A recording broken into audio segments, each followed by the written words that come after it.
God brought Big Moses into a preparation time of 4 decades. So from 40 to 80, y'all, Moses's healing and detox period was 40 years doing what? Leadership development courses at Harvard Business or at Wharton Business School or at Kellogg School of Business or at McKinsey and Company Consulting. No, that joker was a shepherd of very, very dumb sheep for 4 decades, y'all. Imagine that. For 40 years, the only thing you know is Rolls Royces and 100,000 square foot houses, tacos whenever you want them, 24 hours a day, all you can eat buffets of tacos and enchiladas, you know what I'm saying? And this dude, like from one day to the next, is now a shepherd leading sheep in the desert, in the Egyptian desert, y'all. And I've been to Egypt, and the Egyptian desert is brutal. 120 degrees when I was there. Welcome to the EQ Gangster podcast, where you will learn practical tools to grow your mental and emotional health and intelligence to be the best version of yourself, both at work and at home. It is real, raw, and transformational. The journey of emotional growth isn't easy, but it's worth it. I believe in you. EQ Gangsters. So, apologize for the lighting. I'm in my car at night waiting to pick up my kid from her youth group deal event and sitting in a parking lot knocking stuff out. And I had a great, if you've been following me for a little while, I've recently reached out at the beginning of the year-ish to my father-in-law so that I could actively pursue some biblical coaching and spiritual growth coaching. He's been a missionary trainer, pastor, counselor for 45 years, maybe close to 50 years. And so he knows more about the Bible than anyone that I know personally. I'm sure there's more that know more about the Bible than he does, but I just don't know them personally. He happens to be my father-in-law, so I'm very grateful and be able to do that. So I'm going to be talking about 2 insights he shared. One is about kind of relationships and some of the relationships, and then another one is going to be about Big Moses and a leadership lesson from Big Moses, the life of Big Moses. I am grateful for firewood. I am grateful for fire pit ops, doing fire pits with myself, my daughter, my family, my homies. I just love, there's nothing like a campfire, y'all. There's nothing like a campfire. So very grateful for that. And let's see, also grateful for cool weather. I'm grateful for water. I'm grateful for friendships. I'm grateful for learning and growth. I'm grateful for accountability. I'm grateful for tracking and change. And I am grateful for smiles and people who are empathetic leaders that care enough to listen, active listening for not just what's being said, but what's not being said. I'm thankful for, just all the stuff that I don't know, and how, I'm thankful for, I've got a lot. The biggest room in the world is the room in self-improvement, and I've got a big giant room. And I'm thankful for people that sharpen me. I'm so thankful for people that challenge me and sharpen me.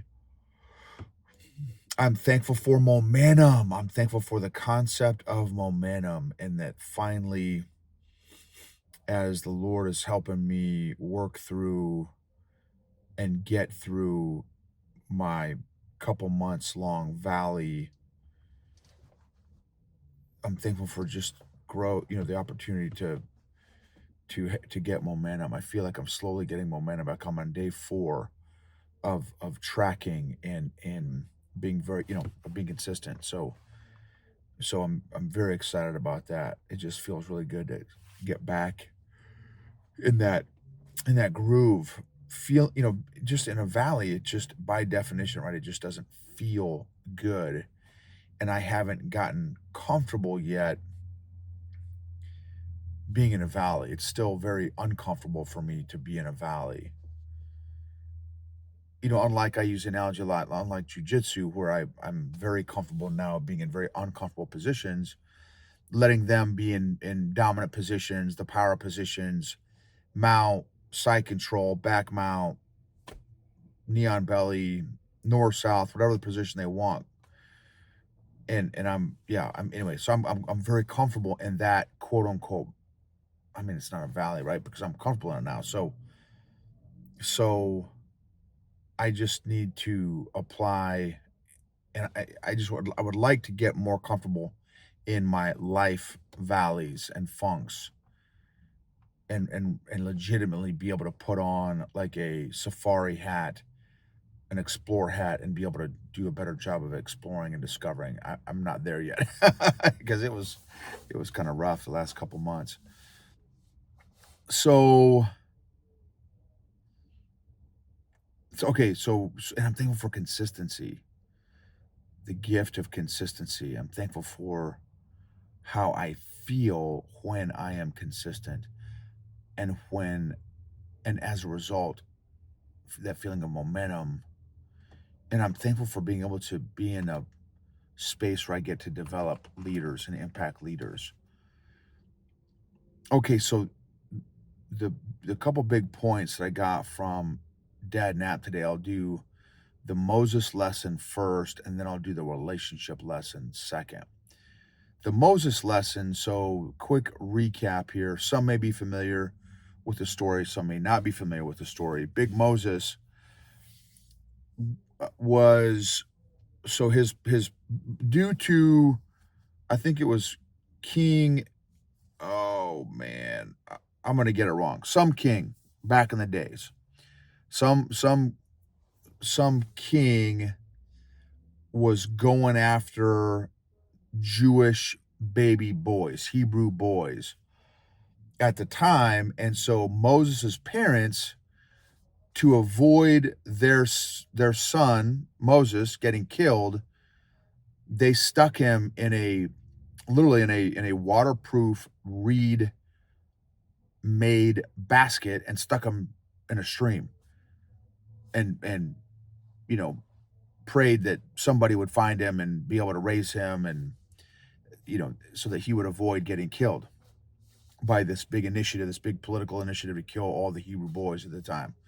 Which, if you can imagine that'd be no. I mean, imagine being a mom, dad, and the word gets put out that whatever your race, ethnicity is getting hunted. And so, what are you going to do? How do you, man, that'd be intense. Anyway, so boom, the first family in Egypt, so the Pharaoh and his wife, which is the first family, that's the Egyptian political leaders. The Pharaoh's wife found Big Moses, baby. I mean, he was not Big Moses yet. He was little baby Moses at the time. Found him in he had drifted down. I don't know how far. I have no idea. I'm not a theologian, Bible guy, theologian. But anyway, at some distance, he traveled down this little stream, bebopped along, and probably rocking out to some good 80s tunes or 70s tunes. Probably, you know what I mean? And boom, the first lady, Pharaoh's wife, finds him he gets caught up in the reeds, whatever. She goes out, oh, what's this? Oh, we got little baby Moses. I mean, that's not.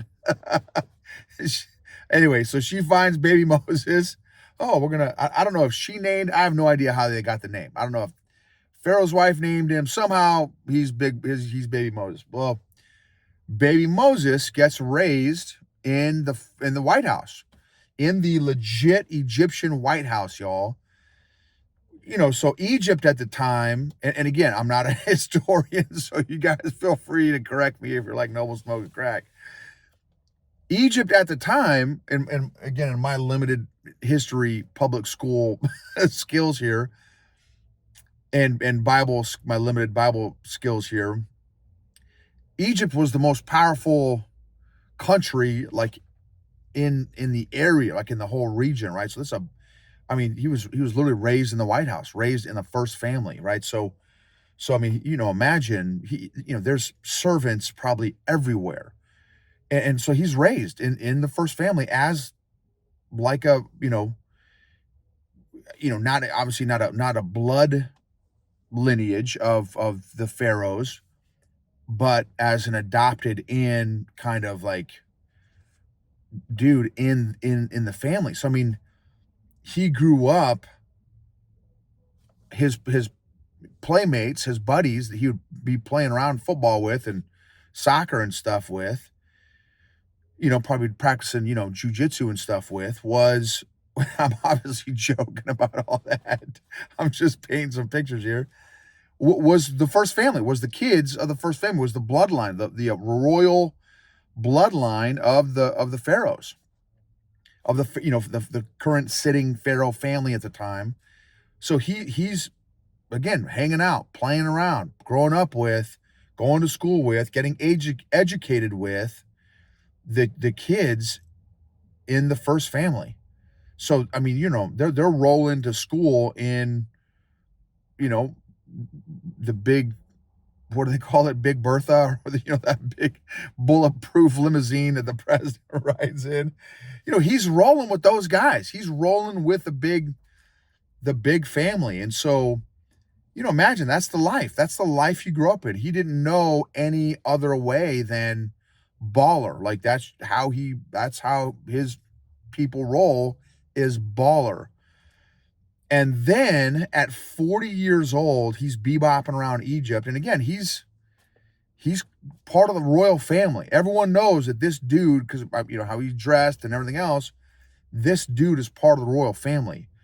But it also somewhere in there states like, but he also knew that he wasn't Egyptian. He knew, and I think everyone else knew, that he was a Hebrew, but they kind of adopted him as kind of like, hey, you're still part of the, family, even though you're not Egyptian, you're Hebrew. And at the time, the Jewish people were slaves of the Egyptians. And so doing manual labor and no joke stuff. And so, Big Mo at the time, 40 years old Mo, is bebopping around Egypt, Washington, D.C., Egypt, bebopping around. And he comes across this Egyptian slave master that was like beating the snot out of this Hebrew dude, this Jewish guy, and Moses flips his lid, has a very low EQ moment, and legit on the spot, kills that slave master, that Egyptian slave master.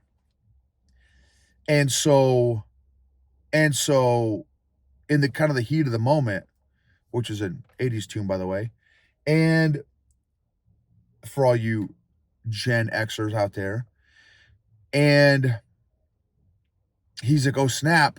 And the Jewish guy actually gets pissed at Moses. Bro, what'd you kill him for? Like, what are you doing? What's going, like, hey, this is my lot in life. I'm getting beat up as I'm a slave. Like, this is how it is. Moses freaks out and like bounces, like runs from, because now he's, obviously convicted. Well, he's not convicted, but a felon. He committed murder. And so he goes to some town. I don't know the distances and stuff like that, but goes to some faraway town and becomes a shepherd. Here's the significance of all this. So imagine the potential and likely pride that Moses would have growing up and only knowing opulence, royalty, and bougie off the chain. He was in he like he it didn't get any more bougie than how Moses grew up.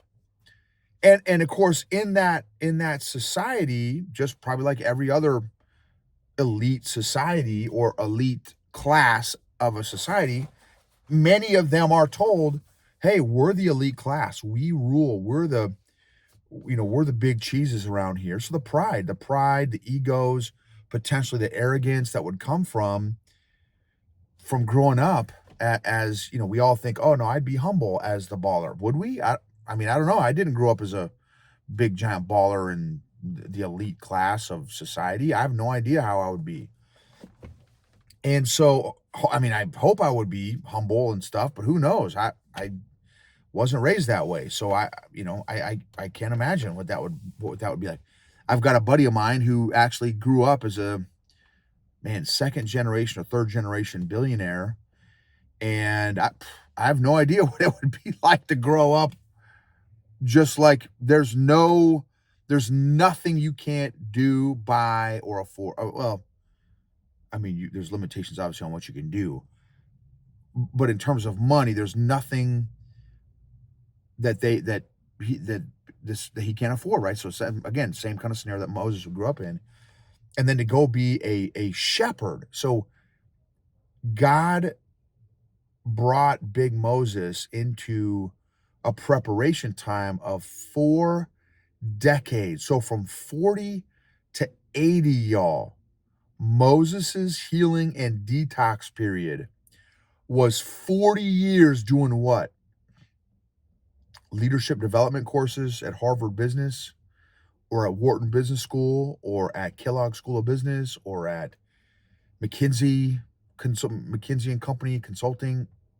No, that joker was a shepherd of very, very dumb sheep for 4 decades, y'all. Imagine that. For 40 years, the only thing you know is Rolls Royces and 100,000 square foot houses and tacos whenever you want them, and 24 hours a day, all you can eat buffets of tacos and enchiladas, you know what I'm saying? And this dude, like from one day to the next, is now a shepherd leading sheep in the desert, in the Egyptian desert, y'all. And I've been to Egypt, and the Egyptian desert is brutal. 120 degrees when I was there. 120 degrees when I stepped off the airplane from America into Egypt. Got off the plane, it was 120 degrees and probably a 50-mile-an-hour wind of 120-degree heat. It literally felt like a life-size blow dryer was blowing you off the stinking airplane. As soon as you got off the airplane, you were just getting slammed by soup. Anyway, so no joke, right? And my father-in-law said, he's like, man, like, so imagine all the pride and ego and arrogance that God had to work out of Moses coming from that upbringing that he had, that Pharaoh first class, elite class upbringing that he had. And I mean, dude, that's not even first class. It's elite class that he grew up in.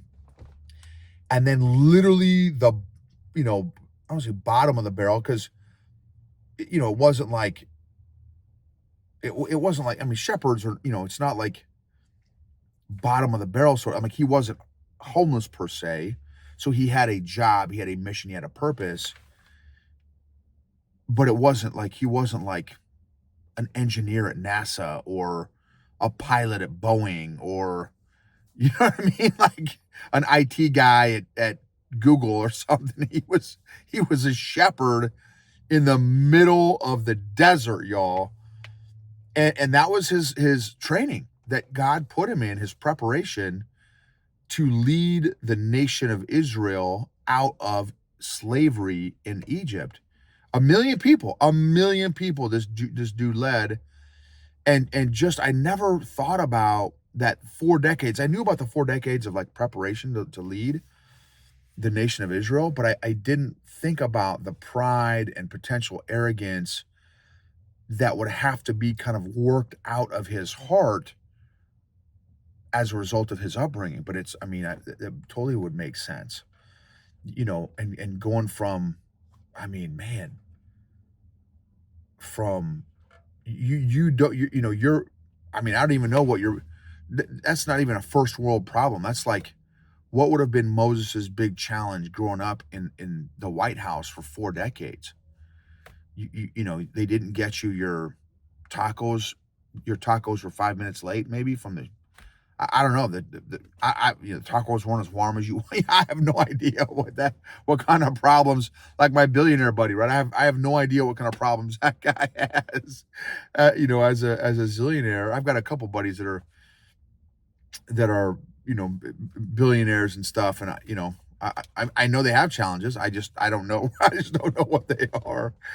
And so, and then to go from that to, I mean, sweaty, smelly, I don't know, 10-hour days, 12-hour days, walking in your LPCs, your leather personnel carriers, leading sheep, which are not smart animals.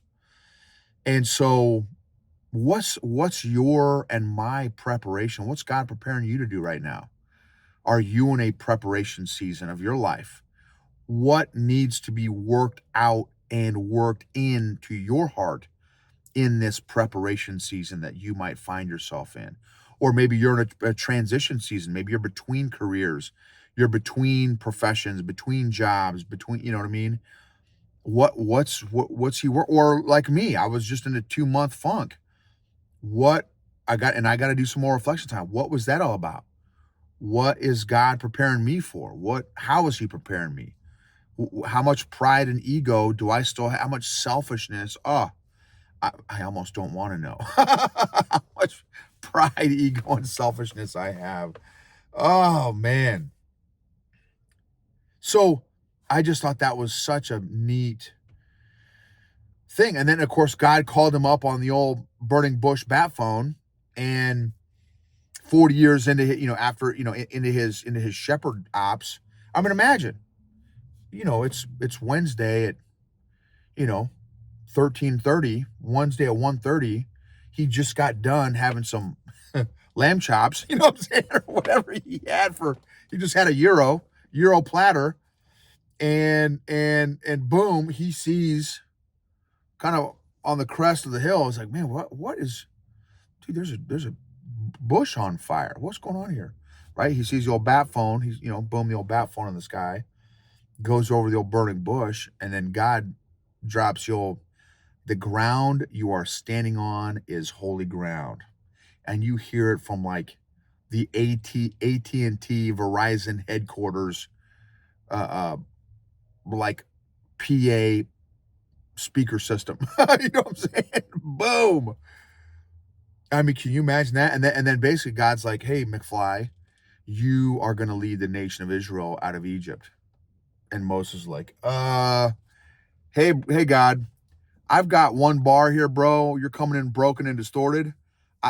You got the wrong hombre, bro. I don't know if you, like, I'm leading sheep right now, bro. 5 times Moses turned down the job. 5 times. And God said, no, McFly, you are it, dude. You are him, right? You are the dude. And so, man, what's God getting you ready for? What do you need to be, anyway, so be thinking about that, be praying. But that was big for me. That was a big takeaway. And in terms of like also my pride and ego, like, okay, God, like, man, just continue to humble me and just teach me what that looks like, and lead me and help me to be the leader that is a humble leader. Oh, and then, oh my gosh, I almost forgot. And then in Numbers 12, y'all, it's a super dope chapter, one of my favorite chapters, 12, 13, and 14 there, because in Numbers 12, Aaron and Miriam, who are big Moses' brother and sister, so now Moses is leading. They did the whole 10 plagues and, literally just got done leading the nation out of Egypt. And Aaron and Miriam are like, hey, Moses, dude, we're pissed because Moses married some hottie from like Ethiopia or something. And they were racist, and they wanted Moses to marry a Jewish girl or lady or whatever. And, imagine, dude, most eligible bachelor, like Moses just got done leading the nation of Israel out of Egypt. Dude, that joker is the most eligible bachelor, I'm telling you right now. But he marries some hottie Ethiopian woman, I guess. And they were upset. They were like, hey, God doesn't just talk to you. He can talk to us too. We want to be in charge. And Moses was like, roger that. Let me talk to God. Hold on. Let me pull him up on your bat phone. Boom. This is, again, the NIV, Nobles International Version. So you're not going to see bat phone in the Bible. So boom, he calls up God and says, hey, God, just so you know, and obviously you already know this, but I'm just going to give you a little heads up here. My brother and sister, they want to be in charge, which I'm totally cool with. It was pretty tough, doing the old 10 plagues and bringing 1 million people walking through the desert. That's a whole nother conversation. Imagine how much Taco Bell, Long John Silver's, Chick-fil-A, Bojangles, Waffle House you need to feed 1 million people bebopping through 120-degree weather, y'all. That's a lot of frozen popsicles. You know what I'm saying? That's a lot of frozen popsicles, man. So boom. God's like, oh, they're upset, are they? Oh, Aaron and Miriam. Oh, okay, all right, got it. So then he sends a text to all three of those jokers, Moses, Aaron, and Miriam. ma'am. Moses, Aaron, and Miriam sends them all three a text thread, urgent text thread, like Amber Alert almost, right? Like, wah, like their cell phones rang, wah, on the Israeli telephone network, and boom, all you jokers be in my office tomorrow morning at 09. And so they're like, okay, snap, we're about to tell God what's up and that we want to be in charge and not Moses. Moses needs to get a demotion. He needs to go on forced early retirement, and boom, me and sis, we're going to be the next, and I think it was actually Miriam was the one that initiated it. So, because you'll hear that in a second. So Miriam's like, oh yeah, me and my other bro will be able to run the show and not Big Mo. So boom, they show up the next day, and God like reads them the riot act. Like, you two jokers, Aaron and Miriam, you guys are questioning who I put in charge. Like, what good stuff are you smoking to question me, who I put in charge? I kind of created this place, you know what I'm saying? And you question me? And then he says this. God says this. The creator of the universe says this to Aaron and Miriam. Moses is the most humble man in all the earth. So imagine coming from potentially being very prideful and arrogant, growing up his first 40 years in the White House, to 40 years as a shepherd, to having just led the nation of Israel out of Egypt, which I would argue is a fairly large accomplishment, right? And now saying, hey, if you guys want it, you guys can have it. As far as I'm concerned, let's check with God. And so Moses didn't gorilla stomp him, right? But God's like, no. I talked to Moses face to face, not in visions, not in dreams. I talked to him face to face. He's the most humble man in all the earth. So that transition, that growth, that evolution of a leader from prideful dude to humble dude in the span of 40 years, man, and then you think, man, that's no joke. 40 years to work through somebody's heart and soul humility. And huge lesson for me. And then the relationship, of course, that's boom. That's the first lesson. The second lesson is this won't be as long. This will be short and quick, shorter and quicker. Is my father-in-law said, because I am. Do I do this lesson now? Yeah, I'll do it. I'll do it now. Is he's like, yes, because I 24, 23, 24 years in a business cult in very emotionally unhealthy relationships, toxic environment, total conditional relationships. They loved you and cared about you as long as you were performing. As soon as you stop performing, you don't exist anymore. And they guilt and shame you and disappointment and fear and control and manipulation. And so boom. And then the last 4 or 5 years now detoxing from all that, and now being in an emotionally healthier position in life where I don't feel the need anymore to get into or pursue relationships from an emotionally needy perspective. I don't need to get validated and affirmed from people anymore. Because I feel like I'm still learning this, but trying to be able to get my identity from Christ for me and my relationship with the Lord, and not from validation and approval from people, from men and women and stuff, but from the Lord. And so it's like, okay, God, well, if because before when I was emotionally needy, I needed to be needed, I needed to be validated and affirmed and approved and all that stuff because I was so insecure and everything. And so, but now, again, and I'm not saying I'm all the way healed from my people pleasing addiction. I know I still have some in there that I'm still got to work through, but I'm definitely not where I used to be. So it's like, what does an emotionally healthy relationship look like, personally and professionally? Knowing now that I don't need the external validation.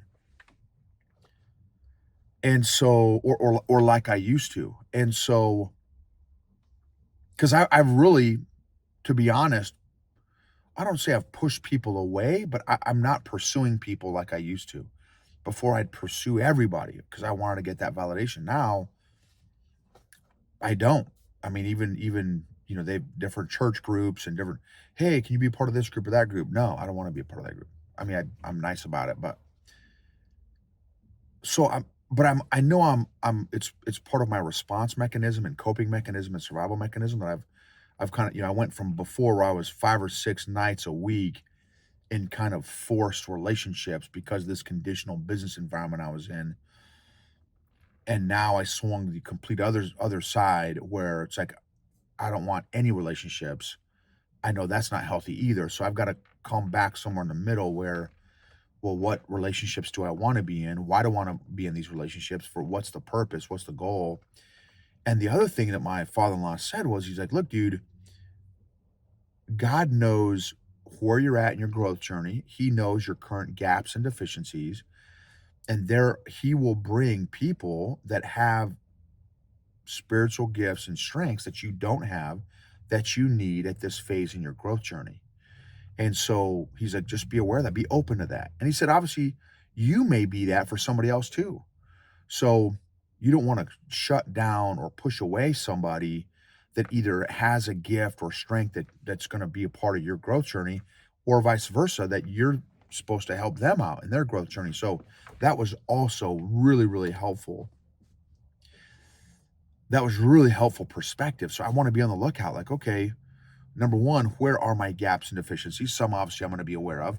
Others, based on my current level of self-awareness, I don't know. I'm not going to know what gaps and deficiencies I have. So just being open to, okay, God, who do you have either for me to affect, impact, and encourage, and then be open to somebody that may have some stuff, skills, gifts that I don't have that I need in my journey.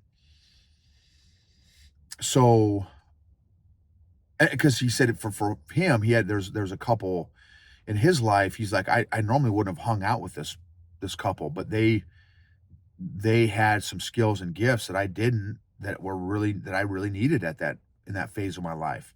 And so we became friends with them, where normally, again, I would not, they would not have been a couple that I would have wanted to spend time with necessarily. But God over time showed me, oh man, this is why I need to be in relationship with them, because they have skills, gifts, and talents that I don't have. So it was super helpful, super timely. What relationship do you want or need, maybe in the phase or growth journey that you're at, that you don't have? And then also, I would encourage you, man, what questions are you not asking?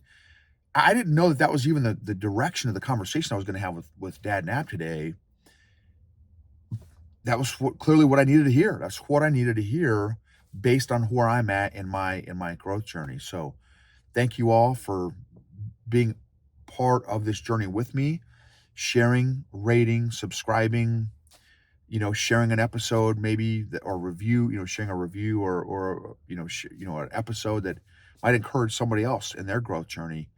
Really, really grateful for you all. Thank you for your patience, your love, your support, and your emotional health and freedom is worth going through the uncomfortable stuff to become who God wants you to become in every area of your life, personally and professionally.